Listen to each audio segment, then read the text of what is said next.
കൂടുതലേറിയായിട്ട് കൃഷി ചെയ്യുന്നുണ്ട്. ഇത് എൻ്റെ ഒരു സുഹൃത്ത് കൃഷിക്ക് വേണ്ടി തന്നതാണ്.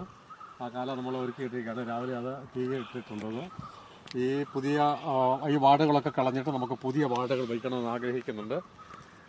പ്രധാനമായിട്ടും പന്നിശല്യം ഒരു വലിയ ഉപദ്രവമായതുകൊണ്ട് തന്നെ കൃഷിക്ക് ഒരുപാട് നാശമുണ്ടാകുന്നുണ്ട്. പന്നി എന്ന് പറയുന്നത് നമ്മുടെ ദേശീയ മൃഗമായതുകൊണ്ട് തന്നെ അതിനെ നമുക്ക് സംരക്ഷിക്കേണ്ടതുകൊണ്ട് അതിന് ആഹാരം കൊടുക്കണം. എല്ലാം കർഷകൻ്റെ ബാധ്യതയാണല്ലോ. അപ്പോൾ തീർച്ചയായിട്ടും കഴിഞ്ഞ വർഷമാണെങ്കിൽ നമ്മൾക്ക് ഈ 2 പ്ലോട്ടുകളിൽ നിന്നായിട്ട് ഒരു 30,000-ത്തോളധികം രൂപയുടെ കൃഷിനാശം വന്നിട്ടുണ്ട്. കർഷകന് എങ്ങും പോയി പറയുവാൻ ഇടമില്ല.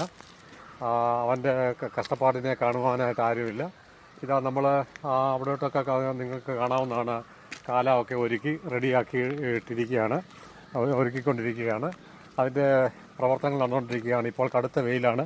ഒരു 11 മണി വരെയൊക്കെ നമുക്ക് നിന്ന് ജോലി ചെയ്യാൻ പറ്റുകയുള്ളൂ. ഞാൻ രാവിലെ 6 മണിക്ക് ഇവിടെ എത്തിയതാണ്. ഇതാ ഇവിടെ പറമ്പിൽ നമ്മളുടെ കാലായിൽ നമ്മൾ കപ്പയുടെ കാല ഒരുക്കി റെഡിയാക്കിക്കൊണ്ടിരിക്കുകയാണ്. ഇതെല്ലാം തീയിട്ടിട്ട് നമുക്ക്